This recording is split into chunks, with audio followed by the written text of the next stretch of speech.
Welcome back to It's Not Normal, the podcast, episode 37. In this week's episode, I want to talk about this idea that an emotionally immature parent can sort of groom you to always be hyper vigilant, hyper fixated, hyper focused, hyper aware, and how so much of my healing journey has been learning how to slow down so that I can be comfortable with a much slower pace. Because I don't think existing in a constant state of hyper something is sustainable or entirely normal for that matter. And yet so many of us develop these characteristics as a means of survival throughout childhood. Because the more hypervigilant we were, the better we were at anticipating what was going to happen before it actually did, the better off we were, personally and within our family dynamic as a whole. And so this episode is for anyone who has ever dealt with any kind of hypervigilance, any kind of intense attentiveness, anyone who carries with them this false sense of urgency, like you're always in a rush. I think this episode is also for anyone who, as you've grown into adulthood and maybe distanced yourself from your parents, you've started to realize that these different characteristics and interests of yours that maybe throughout childhood were pillars of your personality no longer carry the same weight. And for me, that idea has kind of provided me with some clarity on the different ways that my parent was vicariously living through me, and how in doing that, I became much more hyper, much more anxious, much more intense. And now, how I'm able to start letting these things go. And so the first thing that I want to talk about is this experience that prompted some of these realizations in me, which just happened this past week. My husband and I went for a hike with a friend. And there was a moment when I was sort of in the back and they were up ahead having a conversation. And a big part of understanding my emotions and healing in general has been learning to acknowledge my emotions. And from that point on, I've been able to kind of minimize the amount of time between me feeling something and me being able to look at it through a bit more of an objective lens, which has been incredibly helpful in navigating social situations and in navigating my own feelings. And so I was in the back, I was kind of hanging back, and I realized how in the past I would have felt compelled either to catch up so that I can insert myself into this conversation, which, we've talked about this idea before, that there's this constant need, this almost responsibility that I think a lot of us carry with us to be present. Because I think we were always expected to be available to our parent. We always felt like the more emotionally mature person in our relationship with our parent. And so if we were around, we can help to diffuse a situation. We can be sort of a sounding board for them to vent to. And anytime we weren't present, there was sort of this possibility that everything might unravel. And so that was kind of the first thing that I realized, that in the past, I might have felt compelled to catch up, to insert myself into this conversation just to make sure that everything was going okay. You kind of feel like a moderator or a mediator, depending on the nature of the conversation. I think there was also a part of me in the past that might have felt a little left out or a little scared. Maybe the fact that they're up ahead and they didn't realize that I was falling a little bit behind. Maybe they don't want me to hear what they're talking about. Maybe they don't want me to be a part of this conversation. I think in the past, that would have been an invitation for intrusive thoughts.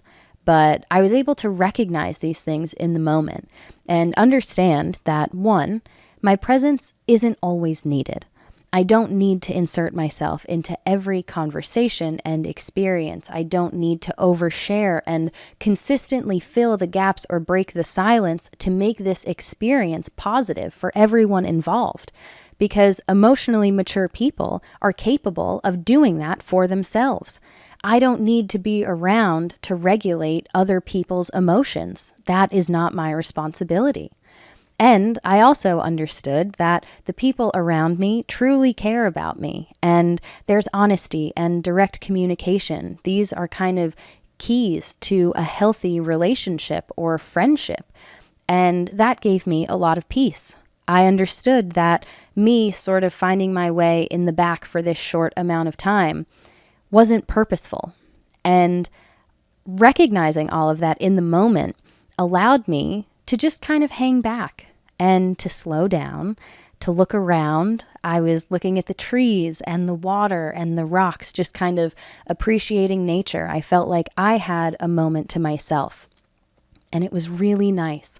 And it was really peaceful to feel like I didn't have to be hypervigilant of what was going on.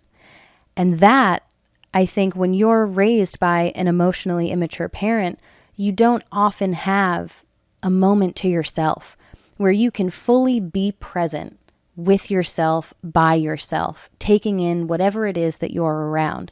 It's always like you've got one foot in and one foot out. You can never fully immerse yourself in the moment because your parent views you as an extension of them, and they expect you to always be available to them, whether that's physically helping with a task or emotionally, for you to be their sounding board, for them to vent to you, for you to come up with solutions to their problems. Whatever it might be, there's this consistent expectation of availability.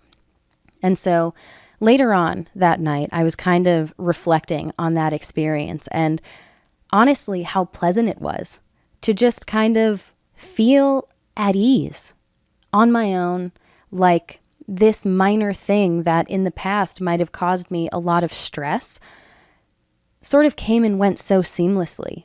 And you know, there are times when I encounter an experience or an emotion that would have been really challenging for a past version of myself.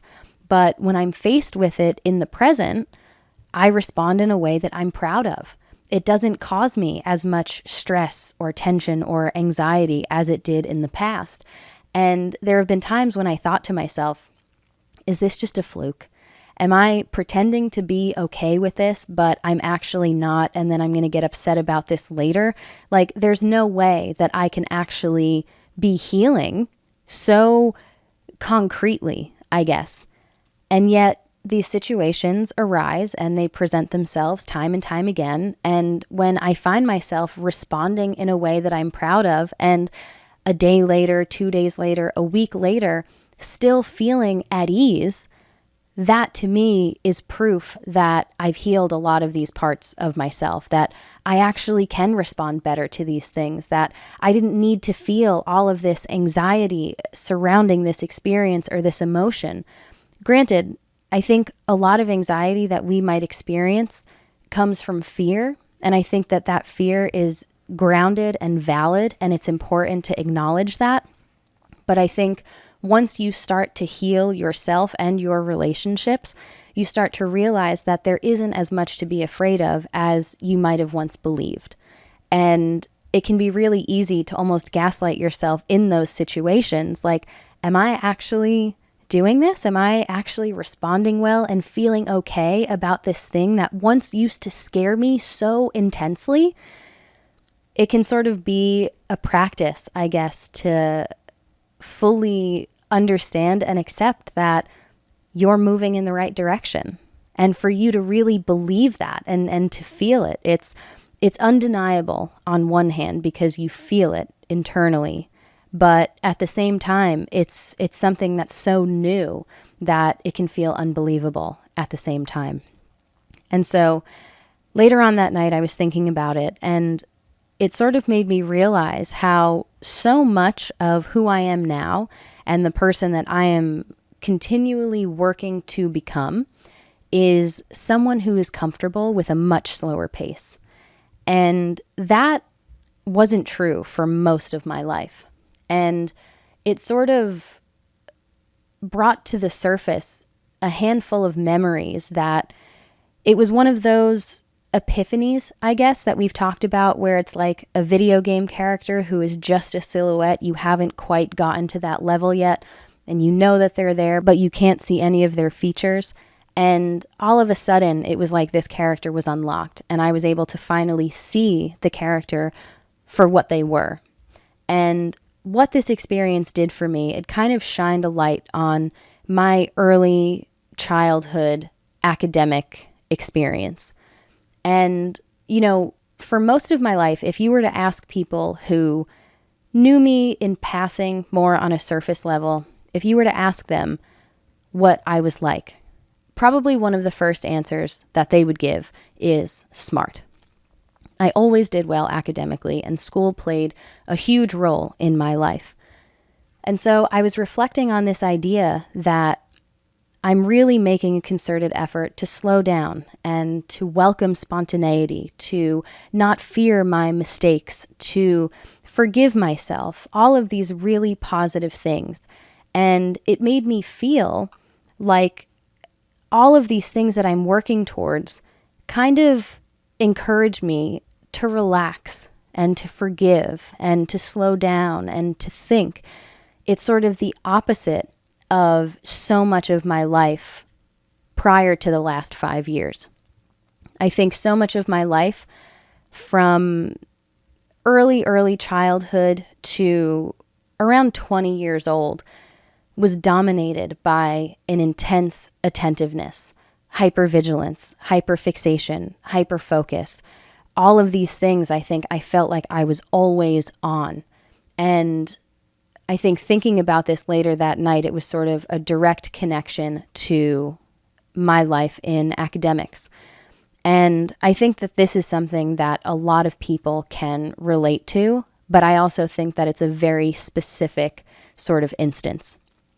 Personally, there was a chunk of time in my life from, I guess, my earliest memories to around second grade, probably age 8, where I'm able to reflect on that time in my life and the way that I felt and the things that I did, the memories that kind of stand out. And as I've moved into adulthood, that period of time in my life always feels like the truest version of me. Like I was fully able to experience myself and develop my identity and my personality on my own in that time. But everything after that felt very different. And I think a lot of the characteristics that I was embodying were not entirely true to me, but rather they were ways for me to meet and exceed the expectations that were placed upon me by my parents. And one of the ways that this was reinforced, I think, was through academics. In these earlier years, I feel like I had more of a balance in my life. I was much more comfortable with alone time. I would voluntarily leave the living room full of people to go in my room and watch a movie that I really liked, or to play, or to draw, or to read a book. I had friends at school. I think school was just as much about learning as it was going to see my friends. I would go on play dates and friends would come over my house. I think there was much more of a balance. And when I reflect on that time in my life, those early years, that is always what feels more like me than what followed. I think after that, things within my family changed. And I think as a result, that really tipped the scales for me, where everything now became very intense. I think my life was happening only in arenas where my performance took precedence over my personality. And that was at home and in school. So what I want to talk about now is sort of this dangerous combination that is being raised by emotionally immature or narcissistic parents, and also being a high-performing student. I think when you're faced with something that's challenging in your life, whether it's academically or athletically, mainly throughout childhood, I think more often than not, your family, your friends, your community acts as a bit of a respite. You can sort of retreat back to your community, to your peers, and that'll remind you that not everything is about this one thing that you might be pouring so much time and energy into. And I think it allows you to approach it in a much healthier way, and for you to kind of develop this work-life balance that is so important moving forward in life as you enter into adulthood and enter into the workforce. I think starting that and developing that mentality throughout childhood, that healthy relationship, those boundaries, is so beneficial. And so this is sort of where that direct connection comes in to this earlier experience where I had this moment to myself and I allowed myself to slow down and to relax and to just take in my surroundings. It felt so contradictory or opposite, unfamiliar, I guess, to such a significant period of my life, which would be, I guess, third grade all the way through to graduating high school. Academics was such a dominant part of my life, and it brought to the surface this memory when I was younger. Let's say I had to read a chapter in a book for school, and maybe we were going to talk about it the next day. We might even get quizzed on it. I would read this chapter and understand it and give the book to my parent, and they would quiz me on it. And looking back, if the roles were reversed and I was the adult in that situation, I would understand the kind of things that a fourth or fifth grader might be quizzed on from a chapter of a book, right? You're looking out for names and important details in the story. But what my parent would do is ask me these very obscure, minute details within that chapter. And what that did was make me feel like I didn't know enough. Like I never knew what the teacher was going to ask, and so I had to know every single thing that happened in that chapter. Every single little detail I thought was fair game, and I might be quizzed on it. And reflecting on that made me very emotional because I've talked about my life in school to a lot of people, friends and family, as I've gotten older. And every time I reflect on it, I always say, if I were to go back and do it again, I would do it differently. Because looking back, it's clear to me how much balance I lacked. And I didn't receive in return the amount of time and effort and energy and worry that I put into school. And so this kind of shaped my view of school and academics, and this idea that I always had to be prepared for everything. Like I couldn't just read a chapter and understand the important things and go into school, and if I got quizzed, do my best. And even if I got a question wrong, well, that's okay.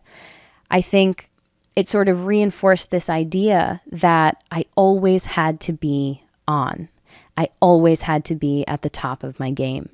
And so what I think is so dangerous about developing this mentality towards school and towards academics when you're raised by an emotionally immature parent is that, one, you're already developing this mentality personally within your relationship with your parent, where you feel like you always need to be present, you always need to be available, you always need to be agreeable. And now that's going to be reinforced in school.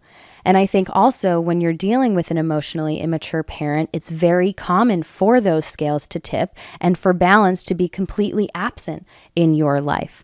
My social life was completely neglected by my parent past the age of 8. And I was never asked, oh, do you have any friends in your new class? How's everyone in school? Do you want to go hang out with your friends? Do you want to invite someone over?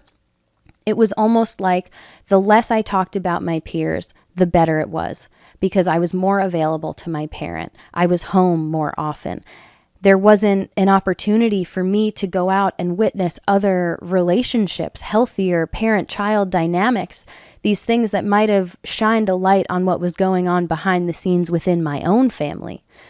On top of that, I think it's common for emotionally immature parents to kind of shape your opinion of your peers for you. And so now the two dominant aspects of your life are your family, your parents, and school, academics.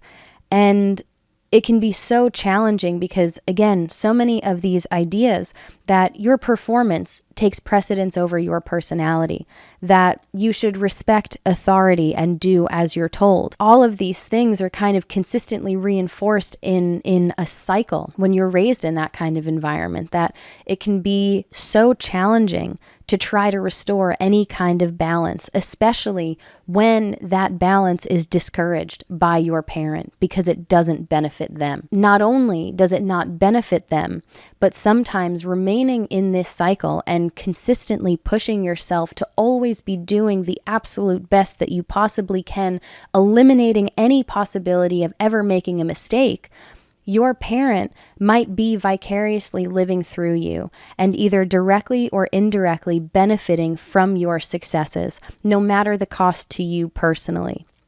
And so we've sort of got this early memory of being quizzed and going into it feeling like I had a good understanding of what I read, and then leaving that experience feeling like I actually didn't know anything at all. It made me fearful of being caught off guard, and it sort of made me take the steps to make sure that I would never miss even a small detail.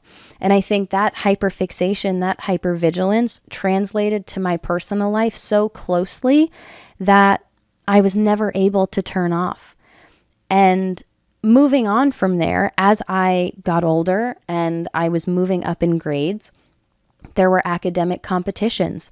I participated in and won nearly every science fair and National History Day that I was a part of.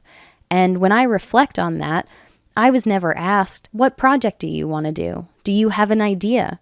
It was always, okay, the science fair is coming up. Here's the project that we're going to do. And granted, I was present. I was a part of the process of putting the board together and reading the information. But at the end of it, I was handed a dozen index cards with a presentation that my parent had already typed up for me to memorize and recite. And it was like that earlier experience where I would go in and I would recite this presentation, and if I missed anything or didn't say something right, I would go back and study it harder and then come back and do it again. And I couldn't help but feel the other day like all of these successes, these academic successes, were they truly mine? And who benefited from them? Because one of the things that I have had the hardest time reconciling in my personal life is the amount of social experiences that I missed out on because of the amount of time and energy that I spent on school, because of how demanding all of my classes were, and for the intense pressure that I felt to meet and exceed the expectations, not only of my parents now, but also of teachers and administrators. It became one of those experiences where I was going into a new class and the teacher already knew who I was, and they already had an expectation for how I would perform in that class. And so now you've got this intense pressure at home to be the perfect child, to be mature beyond your years, taking on these very adult responsibilities, to now your only other outlet is school. And when you show up at school, not only do you have no social life because you've been intentionally isolated by your parents, but now you've got other adults, authority figures who you need to respect, whose respect you want to earn, who have expectations of you.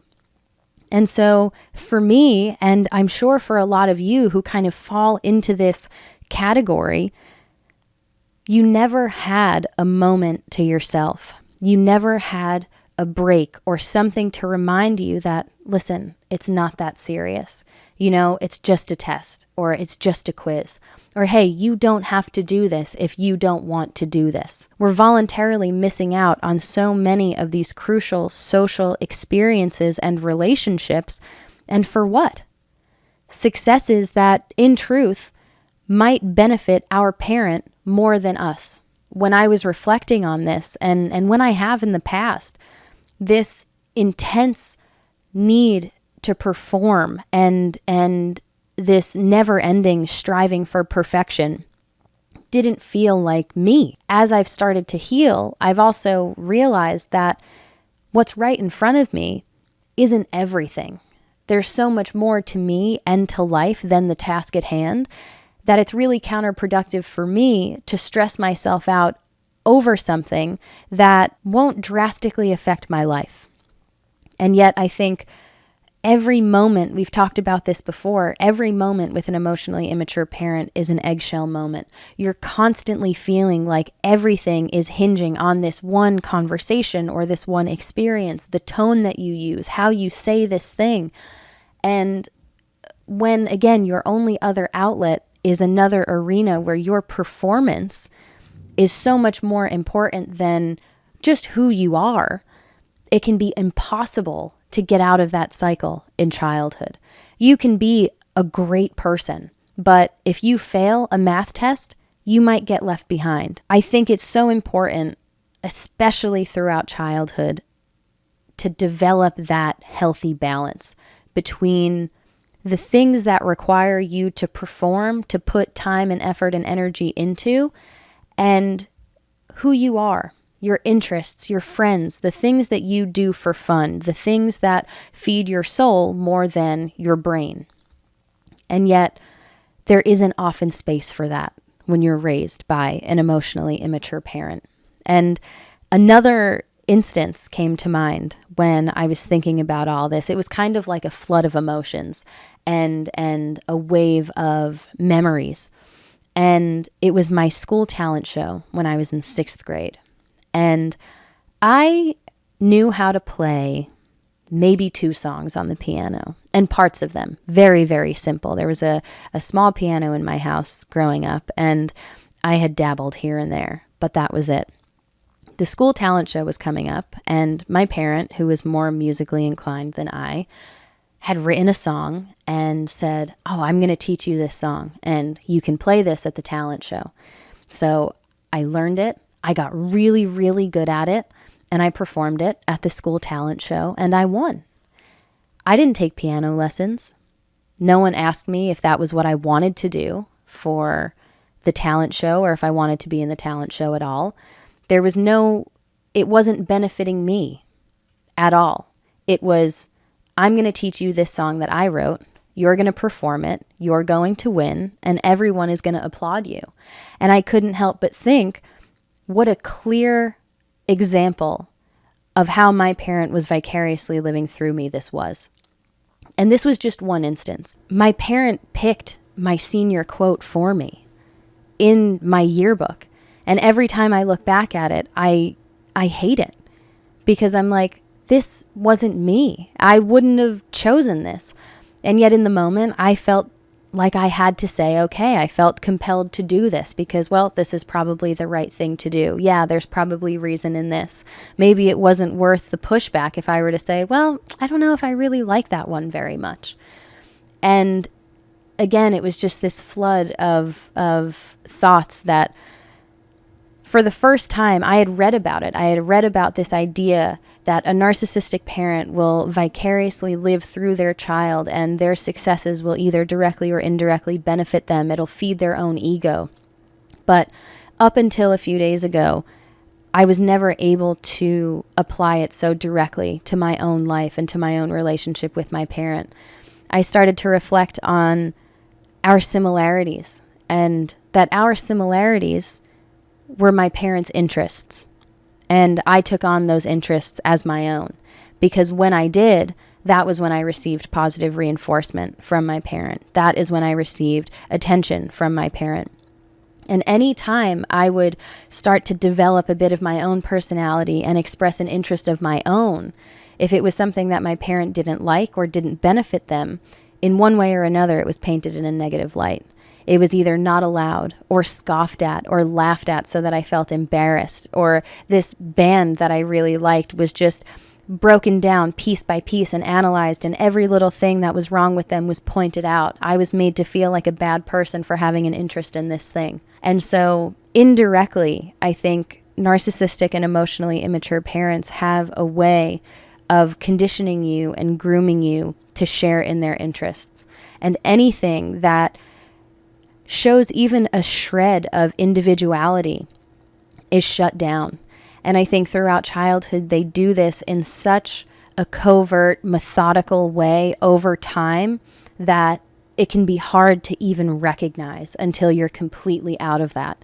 And like I said, for me, what makes me feel grounded in saying this is that I acknowledge that as you get older and you move throughout life, there are certain interests of yours or beliefs, whether they're surface level or more fundamental, that are going to change and grow and evolve. I understand that.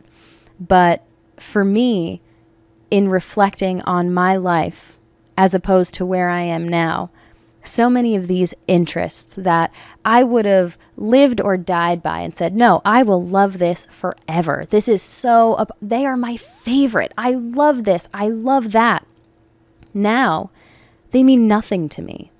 And I can understand how the only thing that they meant to me back then was the positive reinforcement or attention of my parent. I wasn't given space to develop my own personality or identity or interests. Instead, I feel like my parent sort of shaped my reputation for me. And the result of that was an incredible amount of pressure to live up to and exceed these expectations that were now placed on my shoulders. And my entire life, both personally, at home, within my family, and at school, which was really the only other environment that I existed in for the majority of my childhood, were now both dominated and driven by a version of me that was created by other people. And as someone who was raised to crave the validation of other people in your life, who was kind of taught to believe that your value comes more so from what you do rather than who you are, it was devastating, I think, to my personality and to my identity. And so when I was having this realization and I was thinking about all of this, what came to mind was this idea that I didn't fully get to experience myself or who I was for so much of my young life, because that time was dominated by trying to be someone else, someone that never failed a test, someone that never missed a day of school, because 100 is perfect. Perfect attendance is perfect. It's in the title. Someone who made every team that they tried out for, someone who never put a social obligation or a want to hang out with friends over her family, someone who continually neglected herself for the betterment of her parent and in turn for her family. It was kind of like this constant state of hyper. I felt like I was always on, like I was always performing. And so much of where I am now is sort of letting go of that performance and allowing myself to turn off, to not always be anticipating what's going to happen or how someone else might be feeling, or to try to decode a mannerism or a tone or a conversation. Let me break this down so that I can really understand what did they say without actually saying it. What was I supposed to take from this very vague blanket statement?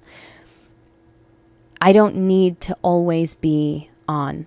And I think it feels, as someone who was raised in that environment and as someone who allowed academics to take such precedence in her life, I think it can feel almost counterintuitive to tell myself, slow down. Listen, you didn't finish everything that you wanted to get done today. That's okay. You can stop now and go inside, make yourself some food, and watch a show for an hour before you go to bed. That's okay.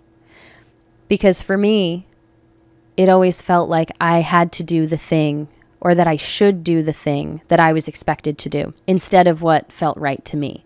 instead of what would allow me to live my life in a way that is positive and sustainable, that makes me happy. I think my happiness and the happiness of most children of emotionally immature parents is secondary. And it's unfortunate, but I think it's really important to talk about, because I believe that in healing, we can reclaim our happiness and we can reclaim our ability to figure out what makes us happy, and then allow ourselves the freedom to go and actually pursue those things, to create a much more fulfilling life than we ever could have imagined or than we were ever taught to live. And so with that, I think I'm going to be wrapping up this week's episode. I really hope that you enjoyed it and you were able to take something positive from it. I really enjoy sharing these epiphanies and these realizations with you as I have them, when they're more raw and recent, because I feel so in touch with these emotions. And I think sharing this will hopefully, if you've gone through something similar, provide you with some clarity on your own experience. These moments are so powerful for me, and I always feel like after experiencing them, my path in life shifts just slightly because I've learned something new. I've uncovered this new character, and I'm finally able to see not just the silhouette, but all of its features. And I can allow that to sort of inform my decisions moving forward. And that has proven to be really beneficial for me, and I hope for you also. So thank you so much for tuning in. If you enjoyed this week's episode, please be sure to give it a like and subscribe to our channel on YouTube. If you're listening on Spotify, please be sure to leave us a rating. I will be back next week with another episode of It's Not Normal, the podcast. Bye.